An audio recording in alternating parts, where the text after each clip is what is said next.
We're going to talk now to a political expert and lecturer in liberal arts at Queen Mary University of London Arts, Andrew Smith, who joins us now. Andrew, we talked a week ago after the first round. At that point, a far-right majority, a real possibility. In the end, what a shock, though. It was really quite unexpected. I think it was, a really quite dramatic result. And that's a fantastic thing. We said last week in the analysis we talked about, and we had those kind of three words, if you remember. It was the triangulars, the Nini, and the Republican. And actually, I think what we saw there is this kind of huge moment. The nation rallied against the national rally. And that happened because left-wing voters turned up when they were needed. And that happened because left-wing parties stood down when they were needed. Really, it was that huge wave of arrangements for standing down candidates and preventing those triangulars, which meant that really this was an election which was won by the people. It was a choice not to endorse the far right. And I think that's a really important moment. It's difficult to exactly, I mean, even with all those, candidates pulling out, the polls had still been an awful lot closer, hadn't they? I mean, it really was people making that decision that they didn't want the far right that spurred them on to vote. Yes, absolutely. I think that's something that's really important. We heard there this discussion about whether or not Emmanuel Macron has, done well here. I think what we need to be really clear of is that this is absolutely no victory for Emmanuel Macron. He has not won his bet, and he has not orchestrated some grand surprise. His party is weakened. He will be sharing power with people who fundamentally disagree with him. And the largest party that's been returned, the largest kind of bloc that's been returned, wants to unpick many of his key reforms. So this is not something that he's done. Instead, I think throughout this week especially, what we've seen is really, if the language around the far right had been about the de-diabolization, the detoxification of the party, we've seen this week very strongly the kind of re-diabolization, the kind of, realization amongst the kind of wider public and the media, just how terrible a lot of these national rally candidates were. We had people in Nazi uniforms, people convicted of armed hostage taking, people making excuses for the Holocaust and all the rest of it. This is not what we wanted to see in terms of mainline French politics. And I think there's really a lot of relief now that's come to pass, that result has actually been returned. But I think if there is, a message, it is that the public were endorsing a call for change. It's quite representative. We've got split three ways. But the largest change they've called for is in the language of the new Popular Front and the manifesto they put out.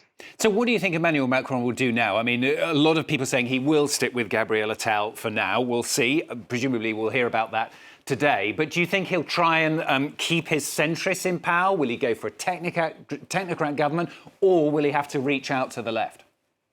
Well, it's certainly a challenge. We know the new government's due to sit. It's the second Thursday after an election, which means July 18th.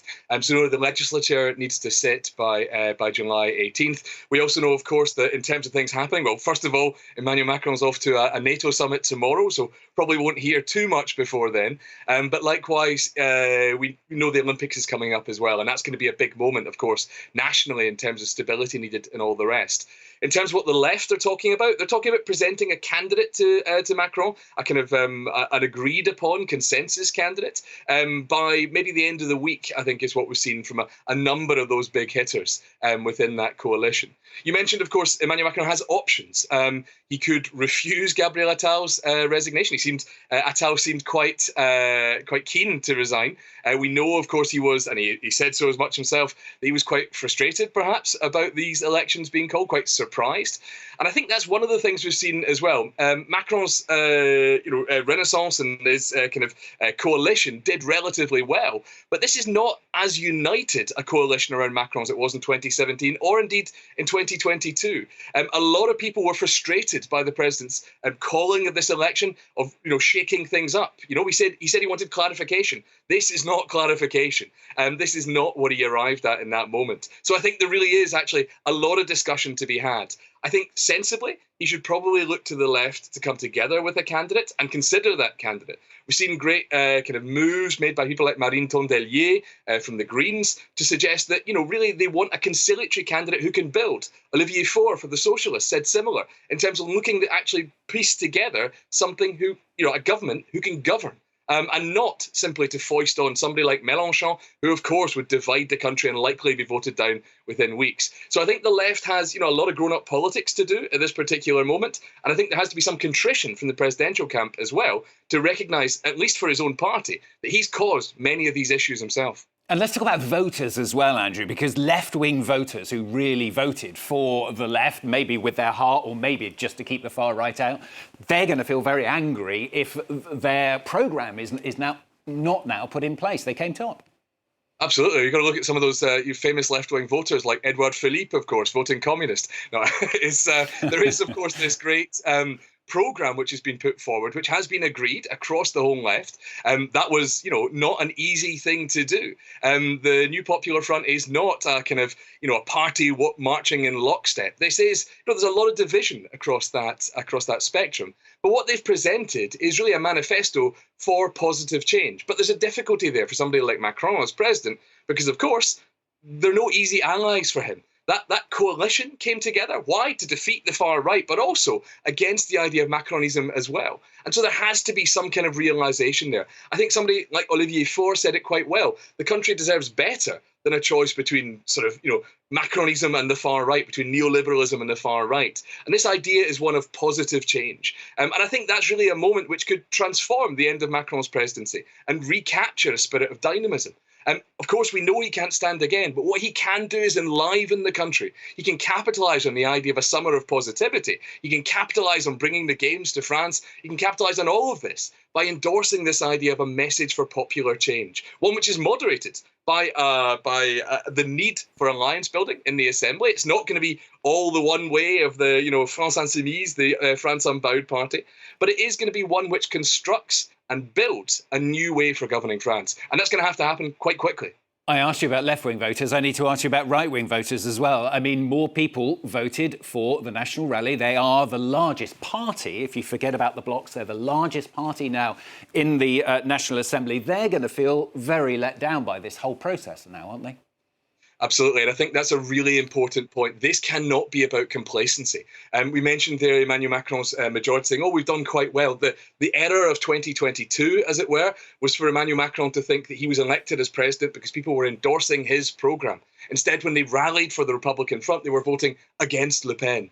And actually, that's something that's happened again. If there is an attempt to ignore the idea of the manifestos which were campaigned upon, then I think we'll very quickly see again that rise of anger, of frustration. Remember that the National Rally, they kind of campaigned on the idea of pocketbook politics, as well as that idea of immigration, securitization, and all the rest of it. So we know immediately that the left want to address that idea of pocketbook politics as well. The cost of living, the purchasing power, and all the rest of it. I think on the right, we'll see maybe more infighting. And we maybe have seen Marine Le Pen reach a ceiling again. And there may well be more to come with Bardella, maybe a kind of, somebody who gets sort of there may be coups against him within the right. We've already seen somebody like Eric Ciotti, of course, has lost his bet. He keeps calling Emmanuel Macron the sorcerer's apprentice. But he looks more like an Igor kind of marching to the diabolical schemes of the right. I think there is really more change to come. We should not assume that the far right will remain united until 2027. And I think actually we need to look to the divisions within them as well, but also to look to those that are governing, to realise why they were elected, to rally together and build that national rally against the national rally, to defeat those ideas and to defeat that fear and hatred that we're seeing come out in this campaign attached to the far right. Instead, imbuing an idea of hope in the possible and the kind of possibilities of this consensus governance. Andrew, just time to ask you in 30 seconds, if you can. The far right, I mean, it was likely to be, wasn't it, their big chance of success. Marine Le Pen's brought in this young Jordan Bardella. Everything was pointing to success for them. And I mean, I've lived here in France for 15 years. We've had a series of elections where there's been that fear of the far right winning. This was the one that they could have won. Are they never going to win? Well, I think there's a really iron law, which is that the moment people are confronted with the choice of putting them in power, they really do confront their consciences and realise what's happening. The problem is the ongoing challenges not to accept them as a normal part of the Republican family. They are not, and that's what this campaign has showed. For all the flip-flopping, all the messaging, all the attempts to kind of step back against their own policies and campaigns, What they fundamentally represent are policies of xenophobia and nationalism.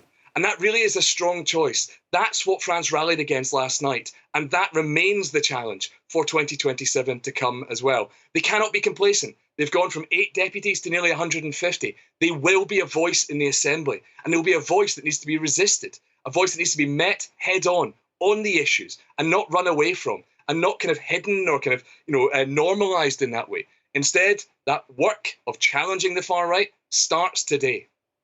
Andrew, good to have you with us as ever. Andrew Smith there, lecturer in liberal arts at Queen Mary University of London. Thanks very much.